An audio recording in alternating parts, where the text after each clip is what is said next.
இயேசுவில் எனக்கு பிரியமான சகோதர சகோதரிகளே, இன்று ஆண்டின் பொது காலத்தின் 22ஆம் வாரம் புதன்கிழமையில் நாம் இருக்கின்றோம்.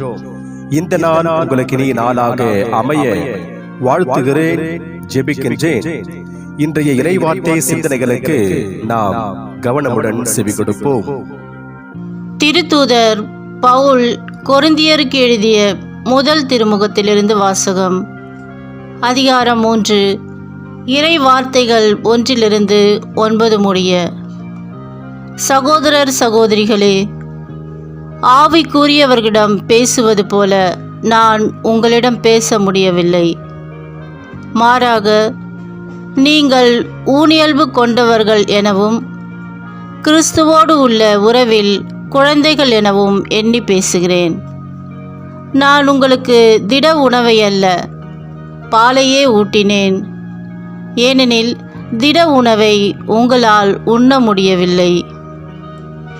இப்போதும் அதே நிலையில்தான் இருக்கிறீர்கள். நீங்கள் இன்னும் உங்கள் ஊனியல்பிற்கேற்பவே நடக்கிறீர்கள். ஏனெனில் பொறாமையும் சண்டை சச்சரவும் உங்களிடையே உள்ளன. நீங்கள் ஊனியல்பிற்கேற்ப நடந்து மனித போக்கில்தானே வாழ்கிறீர்கள். ஏனெனில் ஒருவர் நான் பவுலை சார்ந்துள்ளேன் என்றும் வேறு ஒருவர் நான் அப்போல்லோவை சார்ந்துள்ளேன் என்றும் உங்களிடையே சொல்லிக் கொள்ளும்போது நீங்கள் மனித போக்கில்தானே நடக்கிறீர்கள். அப்போல்லோ யார்? பவுல் யார்? நீங்கள் நம்பிக்கை கொள்ள காரணமாயிருந்த பணியாளர்கள்தானே. ஆண்டவர் ஒவ்வொருவருக்கும் அருளியவாறு அவர்கள் தொண்டு ஆற்றுகிறார்கள்.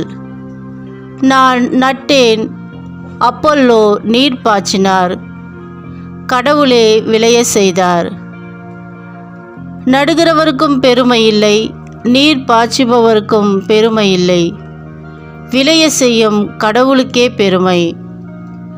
நடுகிறவர் ஆனாலும் நீர் பாய்ச்சுகிறவர் ஆனாலும் ஒன்றுதான். தாம் செய்த வேலைக்கு ஏற்ப ஒவ்வொருவரும் தம் கூலியை பெறுவர். நாங்கள் கடவுளின் உடன் உழைப்பாளர்கள். நீங்கள் கடவுள் பண்படுத்தும் தோட்டம். நீங்கள் அவர் எழுப்பும் கட்டடம். ஆண்டவரின் அருள்வாக்கு. இறைவனுக்கு நன்றி. பதிலுரை பாடல். திருப்பாடல் 33 பல்லவி. ஆண்டவர் தமது உரிமை சொத்தாக தெரிந்தெடுத்த மக்கள் பேறு பெற்றோர். ஆண்டவரை தன் கடவுளாக கொண்ட இனம் பேறு பெற்றது.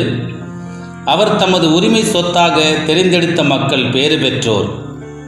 வானின்று ஆண்டவர் பார்க்கின்றார், மானிடர் அனைவரையும் காண்கின்றார். பல்லவி. ஆண்டவர் தமது உரிமை சொத்தாக தெரிந்தெடுத்த மக்கள் பேறு பெற்றோர். தாம் வீற்றிருக்கும் இடத்திலிருந்து உலகெங்கும் வாழ்வோரை கூர்ந்து நோக்குகின்றார். அவர்களின் உள்ளங்களை உருவாக்குகின்றவர் அவரே.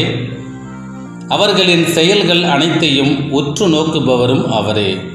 பல்லவி. ஆண்டவர் தமது உரிமை சொத்தாக தெரிந்தெடுத்த மக்கள் பேறு பெற்றோர். நாம் ஆண்டவரை நம்பியிருக்கின்றோம். அவரே நமக்கு துணையும் கேடையும் ஆவார். நம் உள்ளம் அவரை நினைத்து களிகூரும். ஏனெனில் அவரது திருப்பெயரில் நாம் நம்பிக்கை வைத்துள்ளோம். பல்லவி. ஆண்டவர் தமது உரிமை சொத்தாக தெரிந்தெடுத்த மக்கள் பேறு பெற்றோர். அல்லேலூயா, அல்லேலூயா. ஏழைகளுக்கு நற்செய்தியை அறிவிக்கவும் சிறைப்பட்டோர் விடுதலை அடைவர் என முழக்கமிடவும் ஆண்டவர் என்னை அனுப்பியுள்ளார். அல்லேலூயா. ஆண்டவரே, நற்செய்தியை தகுந்த விதத்தில் எடுத்து சொல்ல என் உள்ளத்தையும் உதட்டையும் தூய்மையாக்கும். ஆண்டவர் உங்களோடு இருப்பாராக, உன் ஆன்மாவோடும் இருப்பாராக. தூய லூக்கா எழுதிய பரிசுத்த நற்செய்தியிலிருந்து வாசகம். ஆண்டவரே, மாட்சி உமக்கே.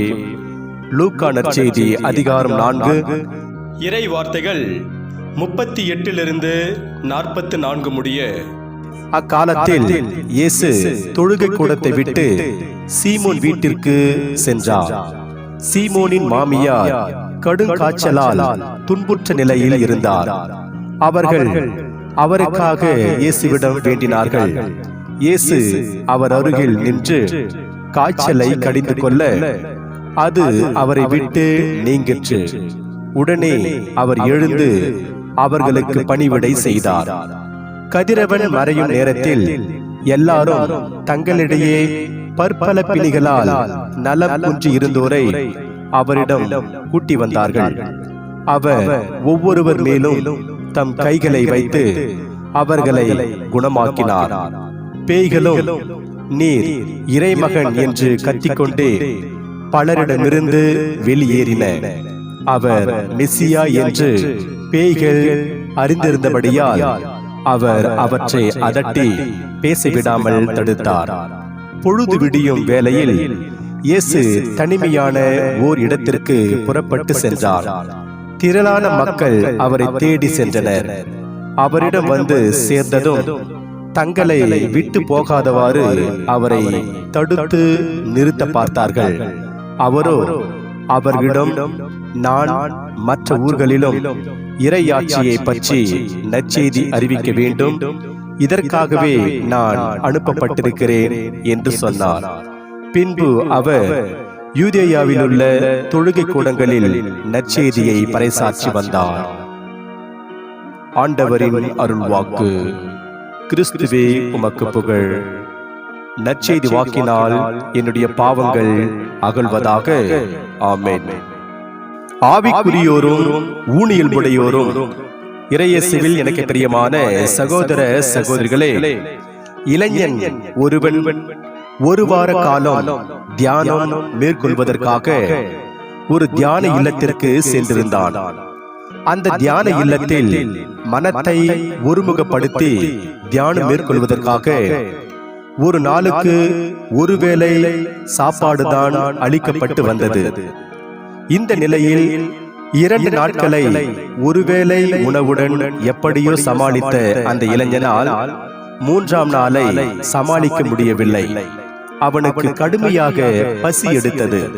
அதனால் அவன் மதிய வேளையில் யாருக்கும் தெரியாமல் தியான இல்லத்தின் மதிர்ச்சுவரை ஏறி குதித்து வெளியே சென்று அங்கிருக்கும் ஏதாவது கடையில் சாப்பிட்டு வரலாம் என்று முடிவு செய்தான். அதன்படி அவன் யாருக்கும் தெரியாமல் தியான இல்லத்தின் மதிர் சுவரை தாண்டி வெளியே குதிக்கும் போது தியான இல்லத்தின் தலைமை துறவி அவனை பார்த்து விட்டார். தம்பி, இங்கு என்ன செய்து கொண்டிருக்கிறாய் என்று தலைமை துறவி அவனிடம் கேட்டதற்கு, தூய ஆவியார் என்னிடம் வெளியே சென்று அருகில் உள்ள கடையில் சாப்பிட சொன்னார், அதனால்தான் நான் இங்கு வந்தேன் என்றான். அப்போது தலைமை துறவி அவனை மேலிருந்து கீழ் வரை பார்த்துவிட்டு அவனிடம், உன்னிடம் கடைக்கு சென்று சாப்பிட சொன்ன அந்த தூய ஆவியாருக்கு இன்று நாள் முழுவதும் கடை அடைப்பு என்று தெரியாதா என்றார்.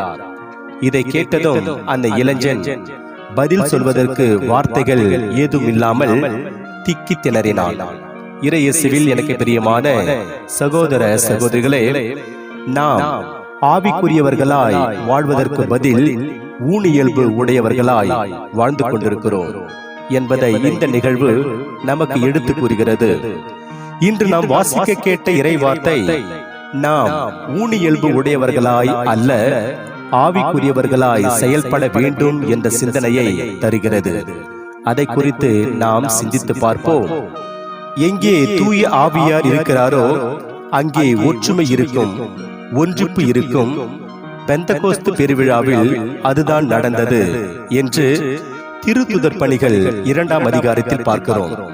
அதே நேரத்தில் எங்கே பிளவும் போட்டி பொறாமையும் சண்டை சச்சரவும் இருக்கின்றனவோ அங்கே தூய ஆவியார் இருக்க வாய்ப்பே இல்லை, தீய ஆவியே இருக்கும். கொரிந்து நகர் திரு அவையில் இருந்தவர்கள், நான் பவுலை சார்ந்துள்ளேன், நான் அப்போலோவை சார்ந்துள்ளேன் என்று சண்டை சச்சரவு செய்து கொண்டிருந்தார்கள். இப்படி சண்டை சச்சரவு செய்வோர் ஆவிக்குரியோராய் இருக்க வாய்ப்பே இல்லை. ஊனியல்புடையோராய்தான் இருப்பர் என்று தூய பவுல் கூறுகிறார். நற்செய்தியில் இயேசு தூய ஆவியாரால் அருள் பொழிவு செய்யப்பட்டவராய் பலரிடமிருந்து நோயை நீக்கி அவர்களுக்கு நலம் அளிக்கிறார். குறிப்பாக அவர் கடும் காய்ச்சலால் வேதனையுற்ற சீமோனின் மாமியாரிடமிருந்து காய்ச்சலை நீக்குகிறார். அவரோ காய்ச்சல் தன்னிடமிருந்து நீங்கிய பிறகு எல்லாருக்கும் பணிவிடை செய்கிறார். இவ்வாறு அவர் ஆவிக்குரியவராய் வாழத் தொடங்குகிறார். ஒருவர் ஊனியல்புடையவராய் வாழும்போது அவர் மற்றவருக்கு பணிவிடை செய்வதற்கு வாய்ப்பு இல்லை. ஆவிக்குரியவராய் இருக்கும்போது மட்டுமே மற்றவருக்கு பணிவிடை செய்ய முடியும். எனவே நாம் இயேசுவை போல, சீமோனின் மாமியாரை போல ஆவிக்குரியவர்களாய் வாழ்ந்து மற்றவர்களுக்கு பணிவிடை புரிவோம். இன்று நமக்கு கொடுக்கப்படுகின்ற இறை சிந்தனையாக, தன்னலத்தை நாடுவோர் அனைவரும் ஊனியல்புக்கேற்ப வாழ்வோரே. நாம் பெற்ற நன்மையை பிறரோடு பகிர்ந்து வாழ்வது மிகவும் முக்கியம். ஒன்றுபட்டு வாழும்போது தூய ஆவியார் அங்கே குடியிருக்கிறார். இன்று நமக்கு கொடுக்கப்படுகின்ற இறை வார்த்தையாக, தூய ஆவியாரின் தூண்டுதலுக்கேற்ப வாழுங்கள், அப்போது ஊனியல்பின் இச்சைகளை நிறைவேற்ற மாட்டீர்கள் என்று கலாத்தியருக்கு எழுதிய கடிதத்தில் 5ஆம் அதிகாரம் 16ஆம் வசனத்தில் தூய பவுல் கூறுகிறார். எனவே இறையேசுவில் பிரியமான சகோதர சகோதரிகளே, நாம் தூய ஆவியாரின் தூண்டுதலுக்கேற்ப வாழ்ந்து இறையருளை நிறைவாக பெறுவோம். இறைவன் உங்கள் அனைவரையும் நிறைவாக ஆசீர்வதிப்பாராக. ஆமென்.